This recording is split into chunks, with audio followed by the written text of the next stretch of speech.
what I basically decided to call novel sims. Now, now for those of you who don't know what novel sims basically means, but I basically do a lot of my sort of like writing for conspirators and pretty much any other sort of stuff, to be perfectly honest, through Total War.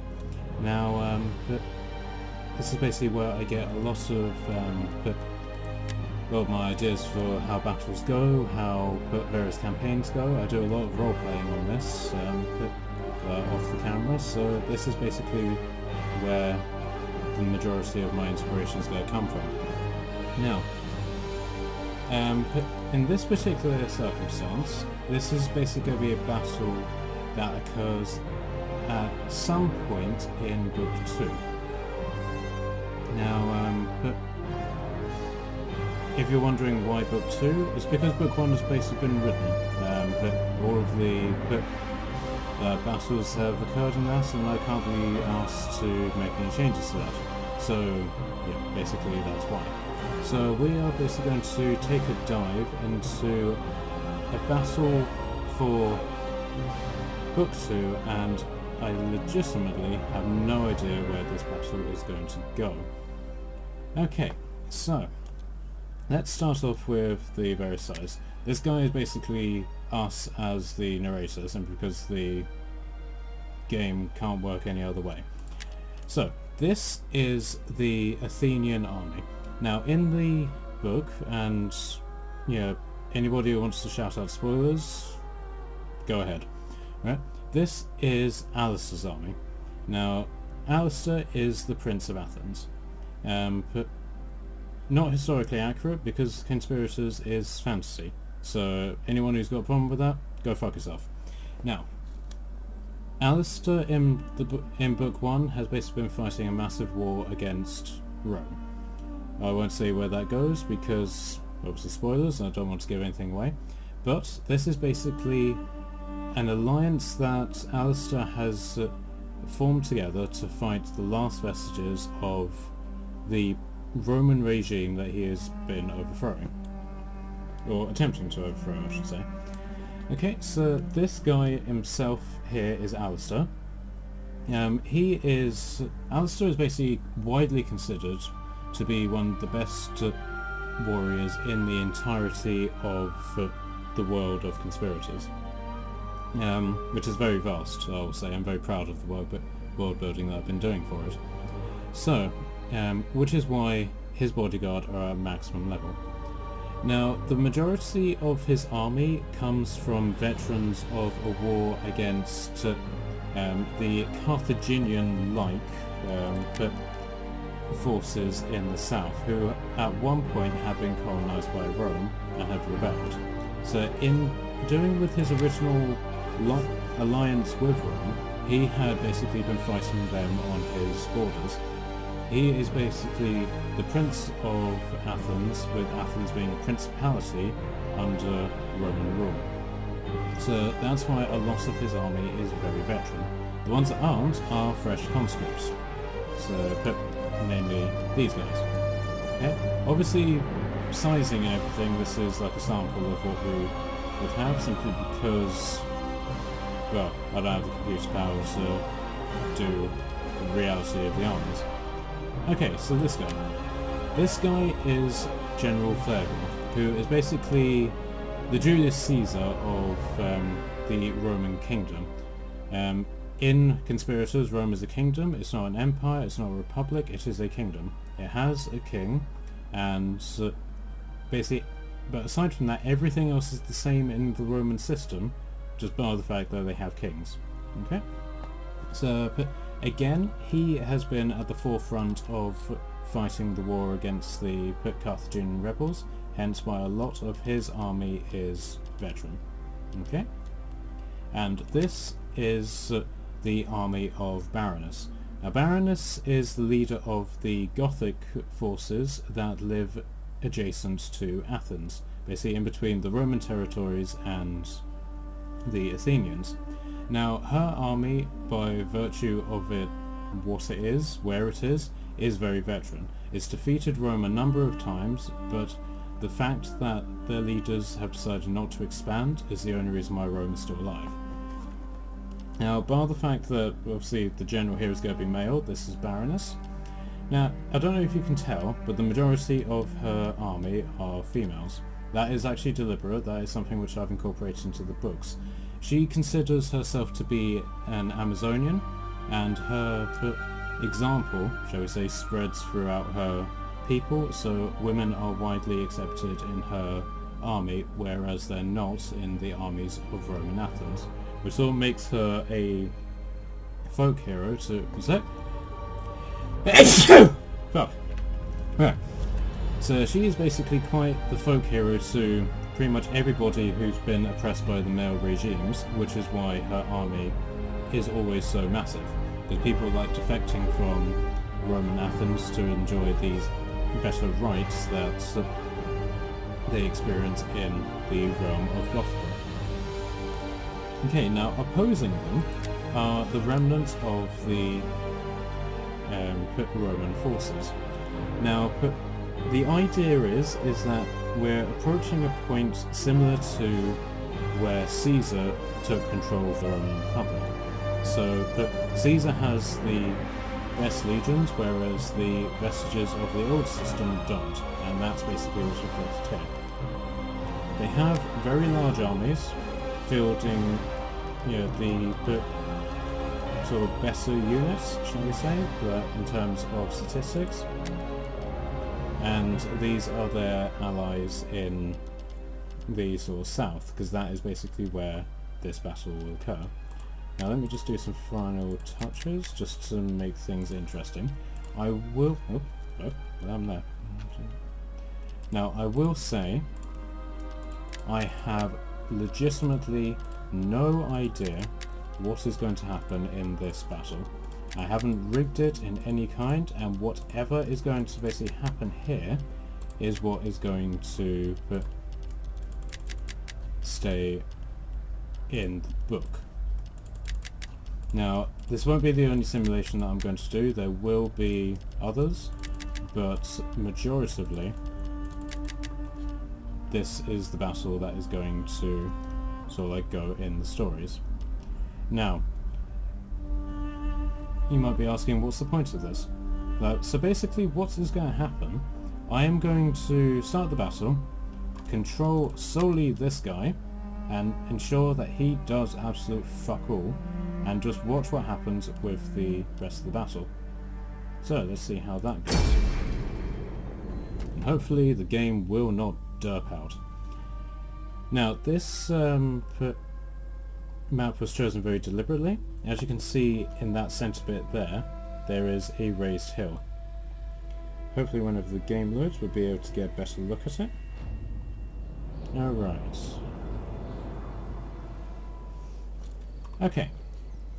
So basically the idea is that the enemy, the Roman rebels, have selected a defensible position, and the forces of Alistair and General Flayable, the guy backing him up in Rome, are attacking them. Now, I will say I do not agree with this quick setup at all in terms of how I would do it, but you know, what can you do?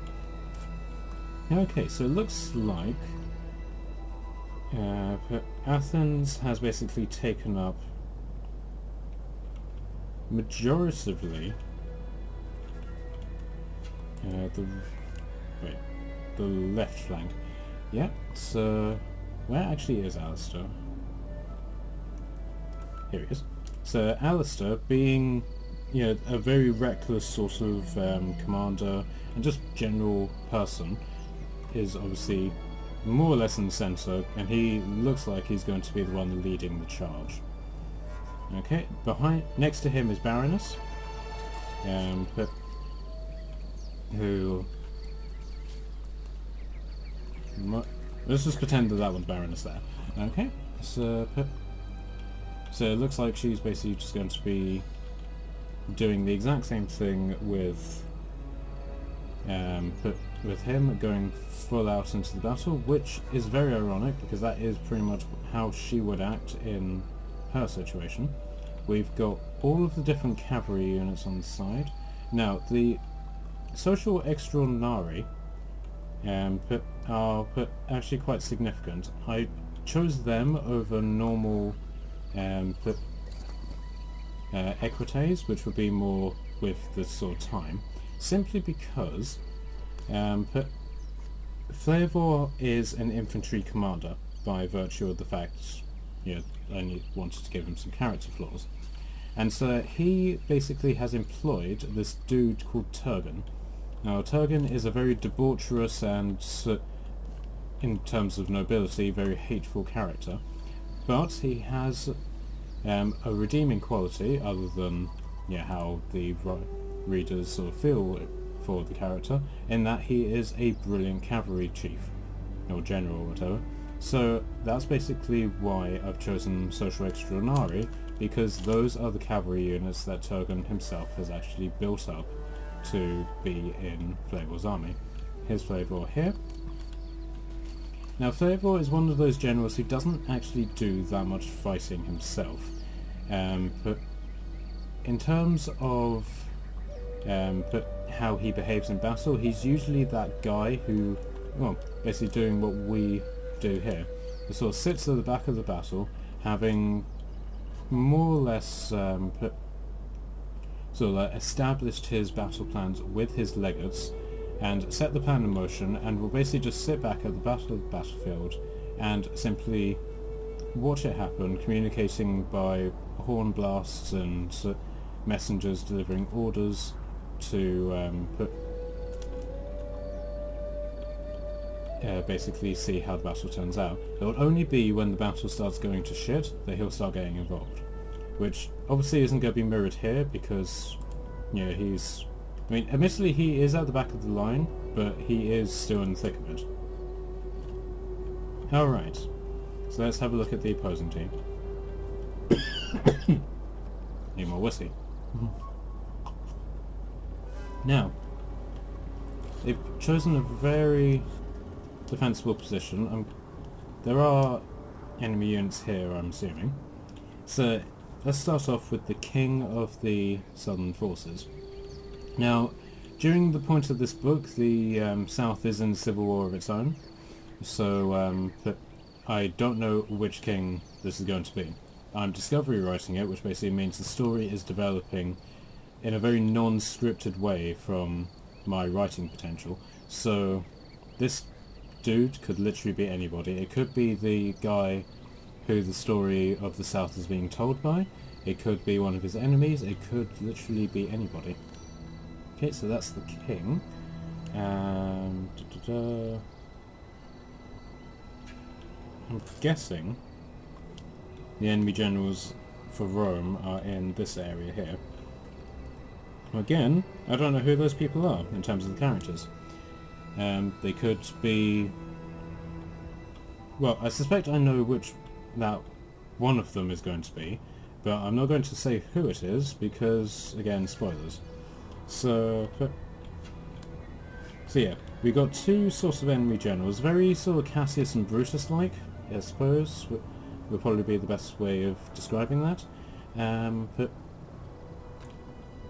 yeah, they've basically been forced to flee Rome, done their after doing whatever crime it was that they did, and as a result of that, they've raised up this army with the help of some auxiliaries, and Alistair went after them, and now this is effectively like the Battle of Philippi. Octavian and Mark Antony versus Brutus and Cassius. Okay. So, this is basically what it looks like without the flags and stuff. As you can see, it's very hard to tell the different units apart, but I have to say I am liking the diversity here very much. Okay, so let's see if we can find where the various units are.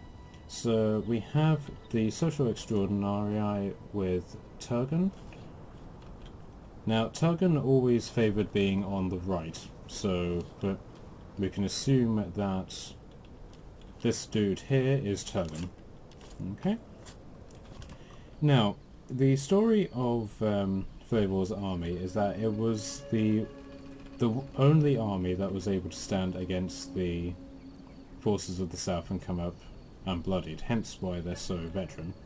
Now, the problem with Hastati units is that by the law of Rome, the Hastati units always had to be disbanded because them becoming veterans was always the most danger to the state.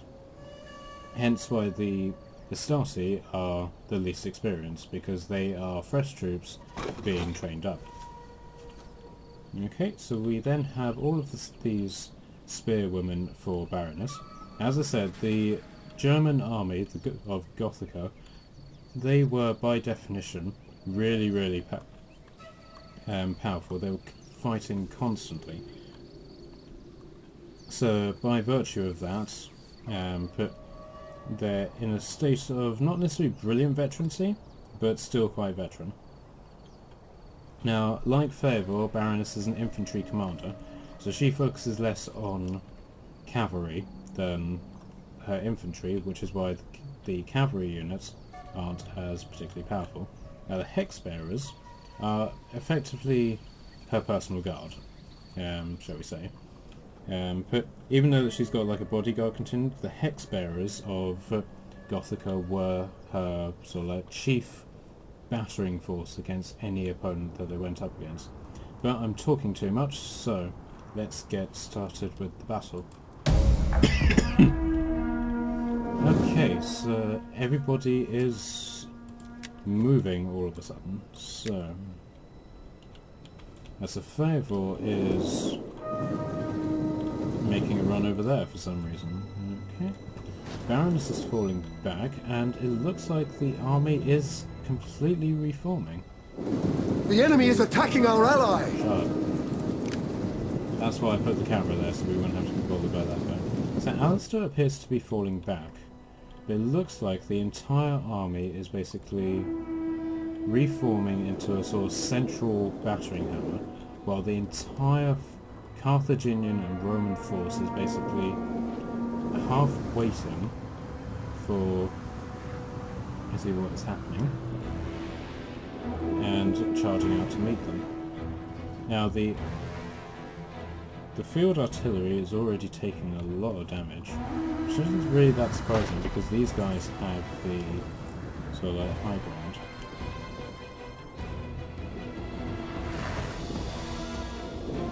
Okay, so the battle has been joined. Some elephants have charged on first against the German forces.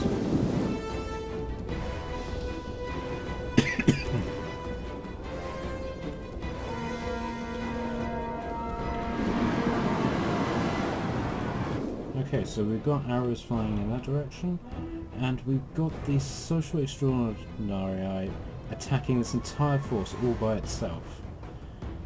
That, ironically, that is actually very similar to what Turgon would do, because he has more brute strength than common sense.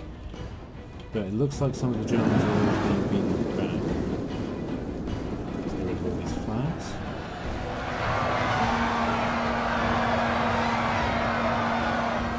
So the Athenians have joined against this massive force in the middle here.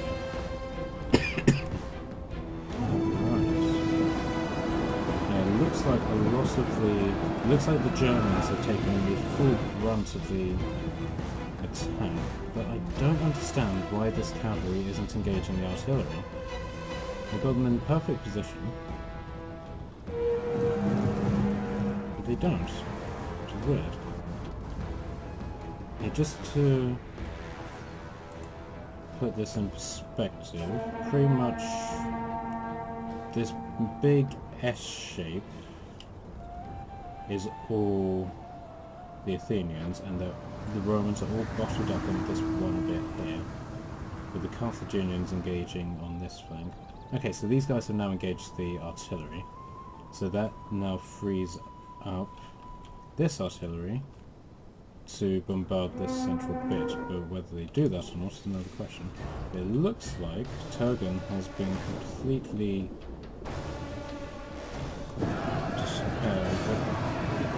pinned down by these guys here. Baroness is doing absolute fuck all, which, you know, is very... which in terms of her character would be very, very... but strange for her to do. So it looks like the Romans are completely happy for the...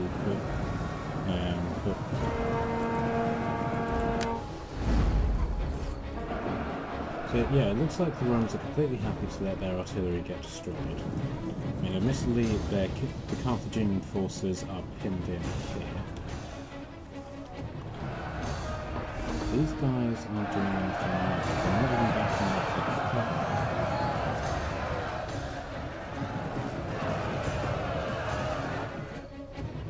I suppose one narrative that I could go through is that there's mass dissension in the ranks. So the various Athenian forces aren't happy to back each other up. So despite the fact that Turgon is completely outnumbered, he's actually putting up quite a fight. Quite a nice fight. Oh wait, no, this is Turgon, yeah. So if they can take out the slingers, that would be the best thing.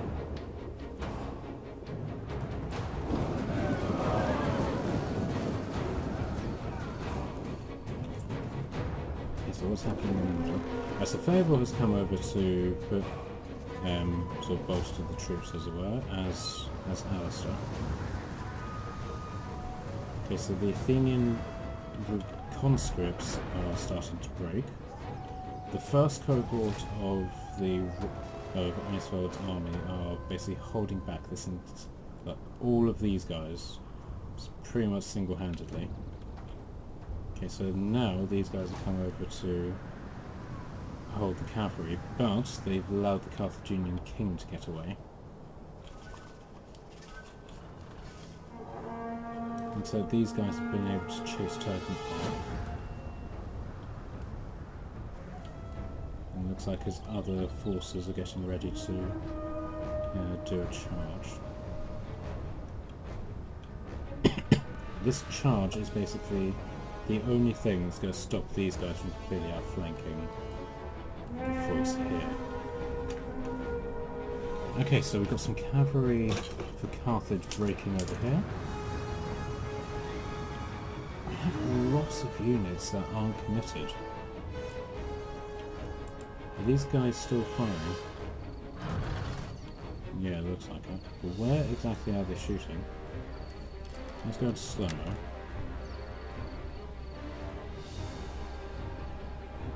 Somebody else again. No. Okay.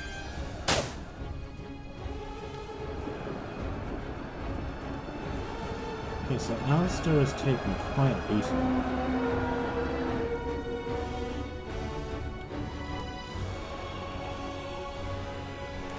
So these swordsmen are now engaging these cavalry here. The heavy cavalry is being chased off by skirmishers. They love them. Right, so the only problem is that this artillery is still in play, and there is literally no force that is capable of taking it out.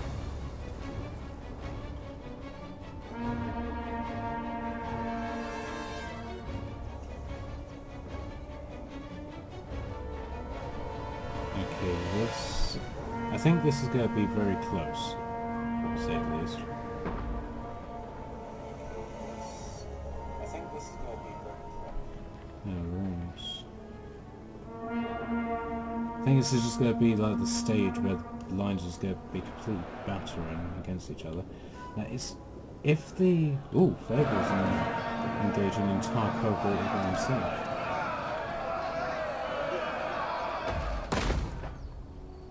While being bombarded by the artillery, jeez. Okay. See, they've got guys perfectly positioned here and here, so if they could quickly take out these guys, they can take out that artillery. But it all depends on whether or not they get pinned down. looks like the social exit. Yeah, Turgon's men have been completely and utterly wiped out.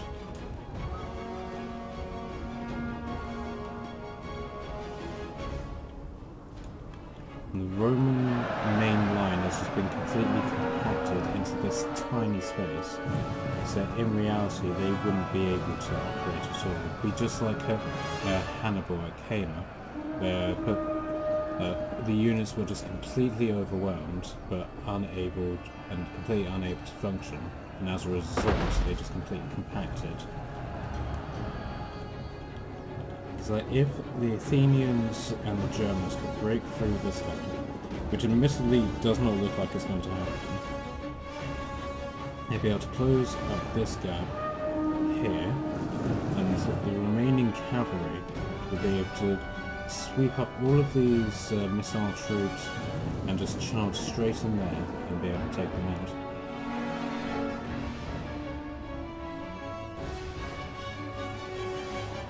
Okay, looks like some sort of inspirational point has happened, but the Athenians are now firing into this main line, and it looks like a number of units are shattering all across the field. Right, so there's Fable. He seems to be more or less alright. Right, so we've got some Germans are running. Right, so it looks like the Carthaginian cavalry is going to be breaking through.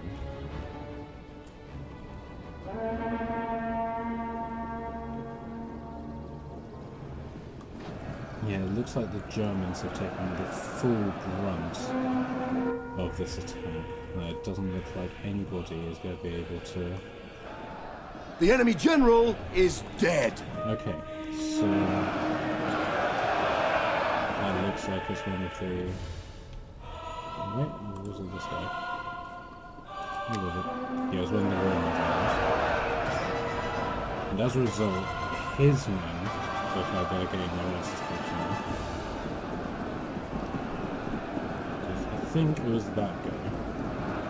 And it looks like the other legate is running as a result of that. So now the Roman enemy force is now completely leaderless. So the only people that can really lead the army is the Carthaginian king. Admittedly, he has the greater advantage in the situation.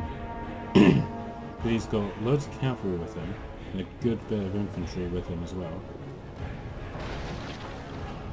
Now, ooh, that was a good shot. Now, basically, in terms of storyline, the battle would more or less end there. The enemy general is dead. Alright, so that's the other dead. So yeah, so now the Roman army is completely leaderless now. So basically, at this point, the entire army would begin to crumble. I mean, it is, in all honesty, the Roman lines are just completely disintegrating. They've shattered, got a massive army loss penalty going on here. So yeah, the Roman line is now completely collapsing. The only thing that is left is the Carthaginian lines. Now, in the stories, the Southerners, I'll call them that, because they're basically a massive collection of different Southern cultures, like Mediterranean, African, even Indian. They have quite a penchant for assassins.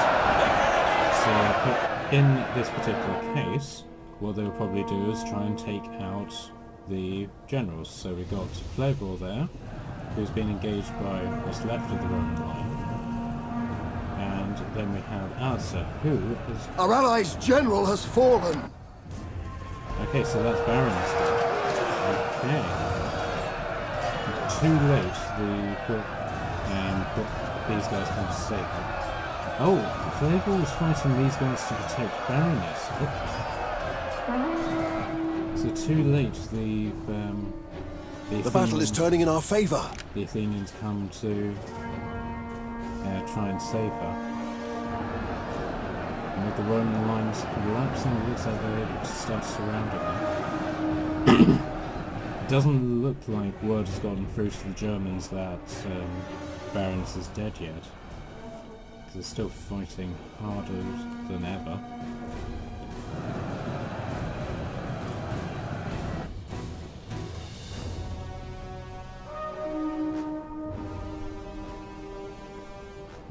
Did not expect that.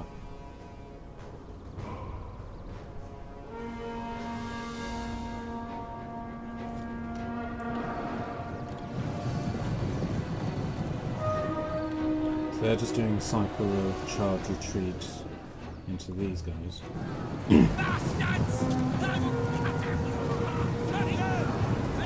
So the hoplites are basically reforming.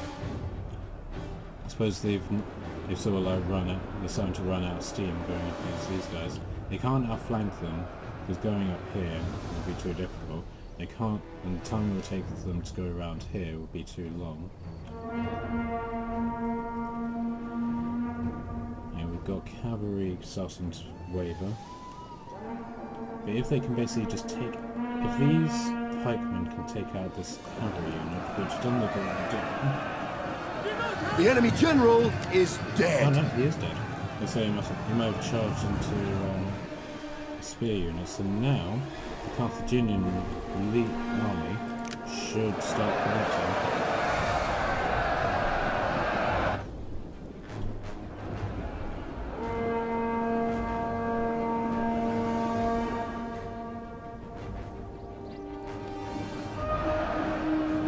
Yeah, and there's the last party. They're launching a desperate attack against them, but then lost heart in it, and with the Triori being the last ones to fight, that battle is won. Oh wait, no, artillery's still up there. Are they going to be able to fire off another shot?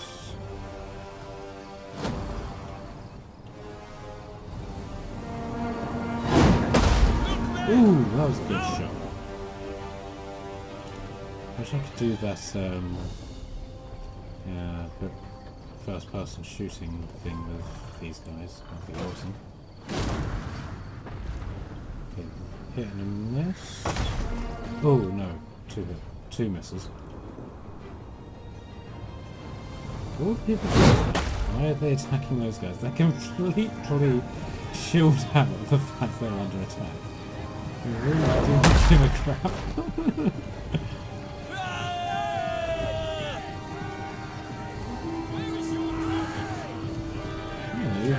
Sort of like basing them to attack. I like artillery, but only when it's pointed at them. Okay, so in the meantime, the entire army is now advancing on these catapults.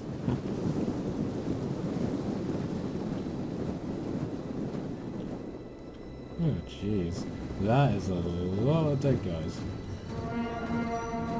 A lot of dead guys. Oh wow.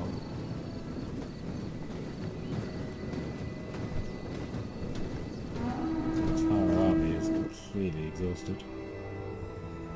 So now they're basically just looking for the last survivors. So let's fast forward it during this bit.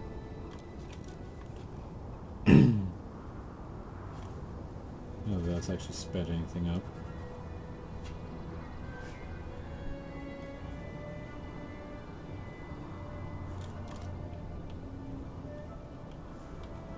Yep. Yep. Okay, so they ran. Alright. Costly victory. Yeah, I can see that. Okay, so statistics. So it looks like Alistair's army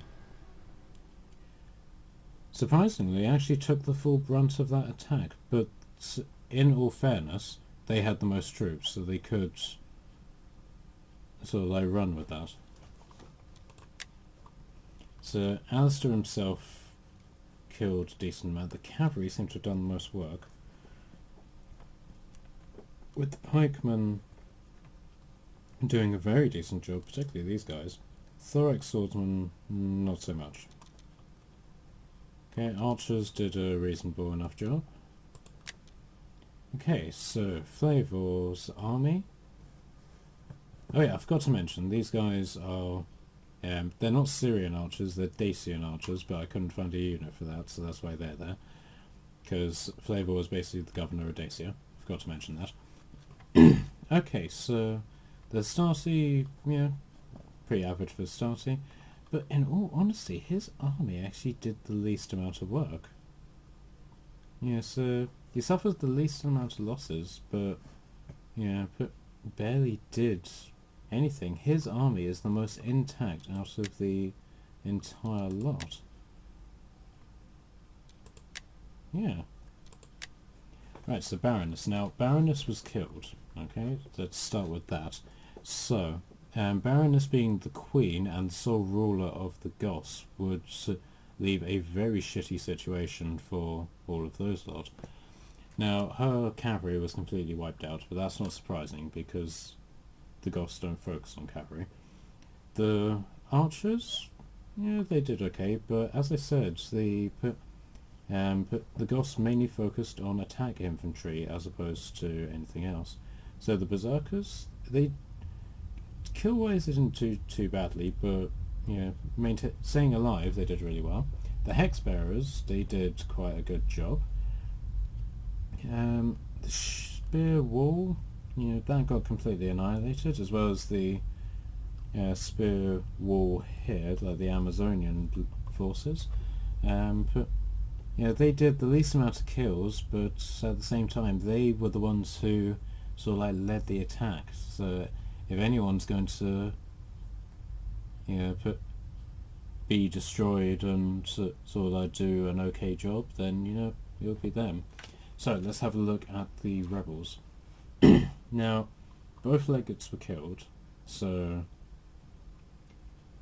yeah, that goes without saying. So it would have been a complete victory for Alistair's forces. The rebels were defeated, and that was the end of that.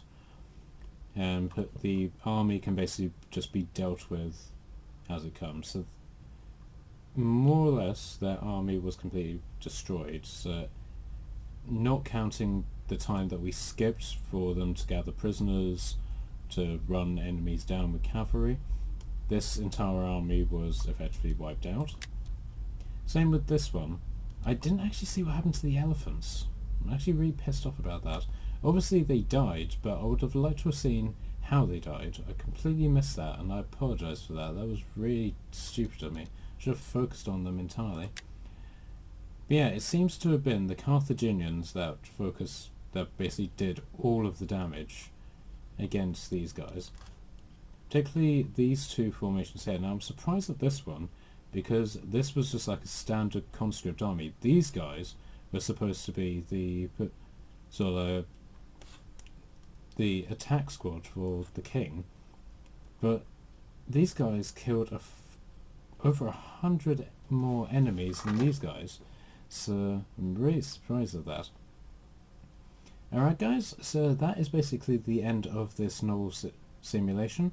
I'm going to be hopefully doing these on a quite regular basis. I do have some other ones all set up on here, so I might actually go through some old ones. Okay. One that I did do, I believe, was this one.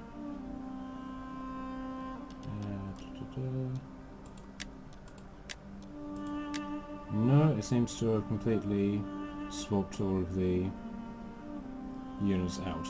Okay, never mind. Alright guys, peace out.